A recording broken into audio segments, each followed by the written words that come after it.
बिस्मिल्लाहिर्रहमानिर्रहीम, अस्सलाम वालेकुम। चोरों के गैंग में भी लड़ाई हो जाया करती है लूट के माल पर कि मेरा इतना हिस्सा बनता था, इतना बनता था, या जिस चोर की ज़रूरत नहीं होती उसको उस गैंग में से निकाल दिया जाता है कि इसकी महारत इस चोरी में नहीं है, इसकी हमें ज़रूरत ही नहीं है। फिर वही राज बताने लग जाते हैं, वही गैंग के अपने लोग ही। मौजूदा हुकूमत की सूरत हाल भी कुछ ऐसी बनती नज़र आ रही है। अब अंदर से गवाहियाँ आने लग गई हैं, उनकी भी हम बात करेंगे। लेकिन पहले तहरीक इंसाफ के लिए जो खुशखबरी आई है हफ्ते के पहले दिन ही, वो ये है कि इनके मजीद लोग रिहा हुए हैं। District and session court Islamabad से पीटीआई के 4 कारकुनान को अमन व आमा एक्ट की दी गई तहत सज़ा मुअत्तल कर दी गई है। जुडिशल मजिस्ट्रेट मुरीद अब्बास ने 4 मुलजमान की सज़ा मुअत्तल की। मुलजमान में पीटीआई कारकुनान दानिश, ईसा, एजाज और मोहम्मद ईसा शामिल हैं। चारों मुलजमान की जानिब से वकील सरदार मसरूफ, आमना अली, जाहिद बशीर डार, मुर्तज़ा तूरी और फ़तेहुल्लाह बरकी अदालत में पेश हुए। अदालत की जानिब से 30 दिन के अंदर अपील दायर करने की हिदायत कर दी गई। 4 मुलजमान को थाना तरनौल में दर्ज मुकदमे में 6 माह की सज़ा हुई थी। अब ये हुकूमत जो मौजूदा मुसल्लत करदा हुकूमत है फॉर्म 47 के ज़रिए, इसमें इंसानी हुकूक़ की पामालियाँ उरूज पर हैं। जितनी कानून साजी हुई है वो सारी की सारी यहाँ अपनी ज़ात के लिए की गई है, हुक्मरानों की ज़ात के लिए, शराफ़े की ज़ात के लिए की गई है। उसी में यह है कि अब अगर किसी पर जुल्म तशद्दुद करें, किसी का हक़ सल्ब करें, कुछ भी करें, तो वो एहतजाज भी ना करे। एहतजाज करेगा तो उसको सज़ा हो जाएगी, और उसके बाद दोबारा एहतजाज करेगा तो उससे बड़ी सज़ा हो जाएगी। आप अंदाज़ा लगाइए, अब कोई आ भी नहीं सकता एहतजाज करने इस्लामाबाद, क्योंकि कब्ज़ा कर लिया हुआ है माफिया ने यहाँ पर। और अदालतें तो 26वीं आईनी तरमीम के तहत पहले ही मैनेज कर ली गई हैं, जिनके बारे में अब एडिटोरियल लिख दिया डॉन ने कि लोगों का एतबार, साख सब ख़त्म अदालत पर से, अदालती निज़ाम पर से कुछ नहीं बचा। ये हाल हो गया है। और चीफ जस्टिस साहब तकरीरें करते फिरते हैं कि जी ये कर देंगे, वो कर देंगे। डॉन का एडिटोरियल है कि एतबार ख़त्म हो चुका है, कुछ नहीं बचा अदालती निज़ाम में। हाल तो ये है कि मुनीफ फारूक साहब भी कह रहे हैं, यानी अदालती निज़ाम के हवाले से कोई भी अब प्रेडिक्ट कर सकता है कि इमरान खान को अदालतों से या किसी जज ने तो कोई रिलीफ नहीं देना, अगर दिया भी तो उस पर अमल दरामद नहीं होना। खैर, मुनीफ फारूक साहब कहते हैं कि इमरान खान को किसी अदालत या जज ने रिहाई नहीं देनी। ये एक हकीकत है, ये आपको माननी पड़ेगी। किसी जज की, किसी अदालत की जरूरत नहीं है कि वो इमरान खान को रिहाई दे सके। तो फिर निज़ाम कहाँ गया? यानी इंसाफ तो ये होता है, आपको पता है कि जज है, पता नहीं क्या फैसला करेगा। नहीं, सबको पता है किसी जज की इतनी हैसियत, इतनी औकात नहीं है। 26वीं आईनी तरमीम में हुकूमत ने सब काबू किया हुआ है। तो अब इसका मतलब ये है कि फिर ठीक बात है कि जो होना है मज़ामत से होना है, एहतजाज से होना है, और कुछ बचता ही नहीं है, कोई रास्ता ही नहीं बचा, क्योंकि अदालतों से तो इंसाफ नहीं मिलना। इसके अलावा मुनीफ फारूक साहब ने कहा है इमरान खान को किसी और जेल में मुंतकिल किया जा रहा है जहां पर सहूलतें कदरे बेहतर होंगी। यानी मतलब ये है कि इस वक्त इमरान खान के ऊपर जुल्म हो रहा है, ज़्यादती हो रही है, जो सहूलतें उनको मिलनी चाहिए वो नहीं मिल रही, इसलिए उनको कहीं और मुंतकिल किया जा सकता है जहाँ थोड़ी बेहतर सहूलतें हों। यानी ये तो काल कोठरी ही है यहाँ पर, और इस जेल में इसी तरह इनको रखा जा सकता है और कोई इस तरह की सहूलत नहीं है। बाकी जो यहाँ सहूलतें दी भी जा सकती हैं, अखबार की, टीवी की, वो भी बंद कर दी जाती हैं, मुलाकातों की। बाकी तो यहाँ उस तरह एक्सरसाइज का भी सामान मुहैया किया हुआ है। लेकिन आप देखें वो जो सहन दिखाया जाता है तस्वीर में, वो किस तरह का है। 6 बाय 8 का कमरा है, तो शायद किसी और जेल में जाकर कुछ कमरा बेहतर मिल जाए, कोई और चीज़ बेहतर मिल जाए। तो मुनीफ फारूक साहब चूँकि मशहूर मारूफ हैं कि जी वो एस्टैब्लिशमेंट के हवाले से ख़ास खबरें सामने लेकर आते हैं, और वो कहते हैं कि मेरी कोई ख्वाहिश नहीं है, मेरा कोई तज्जिया नहीं, मैं तो खबर दे रहा हूँ, आपको बुरी लगे अच्छी लगे अलग बात है, लेकिन इमरान खान पर सख्तियाँ हैं और हमारा अदालती निज़ाम कोई आज़ाद नहीं है। मैं ऐसे ही कह दूँ आज़ाद है, कोई जज अदालत इमरान खान को रिहा नहीं कर सकती, और उन पर सख्तियाँ बिल्कुल हैं जिनकी वो शिकायत करते हैं। इमरान खान साहब को रखना तो जेल के अंदर ही है, लेकिन हो सकता है कि अगर इमरान खान साहब को थोड़ा कंफर्टेबल कर रहा है, तो कंफर्टेबल मतलब थोड़े उनके हालात बेहतर होंगे, क्योंकि आजकल नहीं है, तो जब वो नए जेल में गए, इमरान खान के लिए आज कल हालात कुछ अच्छे नहीं हैं, तो थोड़ा कंफर्टेबल उनको किया जा सकता है। रहेंगे वो जेल में ही, उनके लिए और कोई सहूलत नहीं मिलनी, तो वो किसी और जेल में उनको मुंतकिल किया जा सकता है। ये खबर हम आपको पहले दे चुके हैं कि इस्लामाबाद में एक नई जेल तैयार हो रही है, आखिरी मराहिल में है, और वहाँ पर जो लोग शिफ्ट किए जाएंगे, ले जाए जाएंगे, उनमें पहले लोग जो होंगे उनमें इमरान खान साहब भी हो सकते हैं।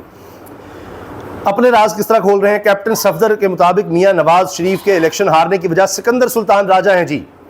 अब लोग ये सवाल कर रहे हैं कि सिकंदर सुल्तान राजा ने जो आप लोगों के लिए कर दिया, आपकी हुकूमत बनवा दी, और वो क्या करे। लेकिन यही होता है, लूट का माल है, आपस में लड़ाई होती है, मुझे और चाहिए था, मुझे और चाहिए था, मुझे और चाहिए था। नवाज शरीफ को डॉक्टर यास्मीन से छीन कर सीट दे दी फॉर्म 47 के जरिए, लेकिन फिर भी खुश नहीं है दामाद आला। और वो कह रहे हैं सिकंदर सुल्तान राजा ने ये सारा कुछ किया है, मियां नवाज शरीफ को हरवाया है। नवाज शरीफ वोट की ताकत से आ रहा है या इलेक्शन कमिश्नर की या इलेक्शन कमीशन की मिली मोहब्बत से आ रहा है, ये बताएं। हाँ, ये हमारे लेफ्टिनेंट जनरल नदीम अंजम गुजरे हैं। अब वो रिटायर हो गए, वरना मैं भी किसी दाती कटेड़े में उनको भी बुलाता, कहता जी ये बताएं कि इलेक्शन का रिजल्ट आपको आता है 10 को, आपकी एजेंसियां हमें कहती है कि जी नवाज शरीफ हार गया, जी यहाँ से निकलो।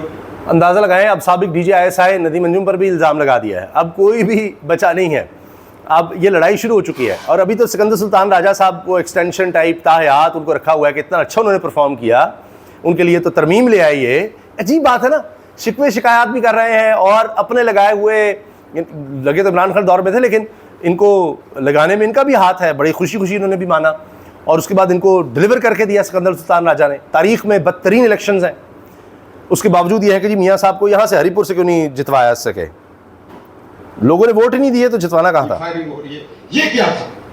मैं अब खरी बात करूंगा तो फिर तो हाँ, आप हमेशा खड़ी ही की कीमत सुल्तान, तब ये तो दो में खड़े हैं जी कि ये रिलेशन आपके साथ जी समोसे की कह रहे हैं जी खरी बातें की हैं तो इस वक्त आपके साथ धूप में खड़े हैं। ये भी दानियाल अजीज़ साहब जी नून लीग में होते थे, इनकी बात सुन लीजिए। ये जालसाजी के ज़रिए बता रहे हैं कि स्टेबिलिटी आ गई है। मैयत भी बहुत स्टेबल होती है, एकदम A1 स्टेबल होती है। ये इसी तरह की स्टेबिलिटी दिखा रहे हैं। पाकिस्तान में कोई सरमायाकारी ही नहीं कर रहा, ग्रोथ ही नहीं हो रही, तो क्या बनेगा? खरी खरी बातें अपने लोग अब सुना रहे हैं।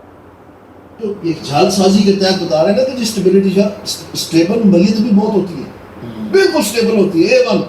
ये इस तरह की स्टेबिलिटी ये बता रहे हैं, उनकी ग्रोथ ही नहीं आ रही, पाकिस्तान में कोई इन्वेस्ट ही नहीं कर रहा।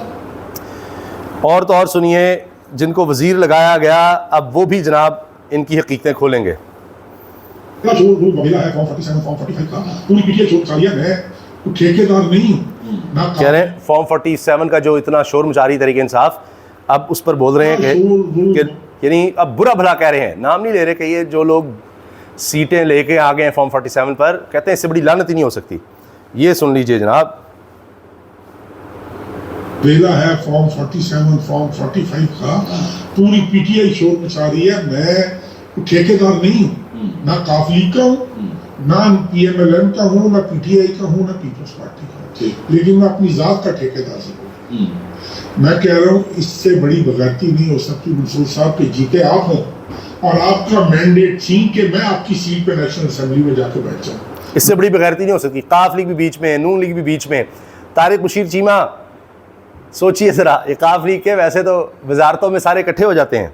आई स्वेयर अपॉन, मुझे अपने उस खुदा की कसम है जिसके कब्जे में मेरी जान है, मैं एक लिमिटेड ईयर सीट पर, लेकिन ये बात आप अपने लिए से अपने लिए करो, इसलिए कि यार मैं और काफी की बाकी सीटें सर, मैं देखे ना हर आदमी जो है, हर आदमी, मैं तो कह रहा हूँ मेरा बेटा भी असेंबली का मेंबर होता ना, मैं ये भी कहता कि वो जिम्मेवार है। नहीं, गुजरात के चौधरी ने जो कुछ किया है सर भाईजान, मैं परवेज राय साहब, भाईजान, मैं देखिए मेरी बात सुन, देखिए मेरी बात सुन रहे आप, मैं अपनी जात की कसम से नहीं जी, वो जवाब नहीं दे रहे। मैं अपनी जात की, जो काफ लीग ने किया, जो बाकियों ने किया, जिन्होंने किया, उसकी छोड़ दें।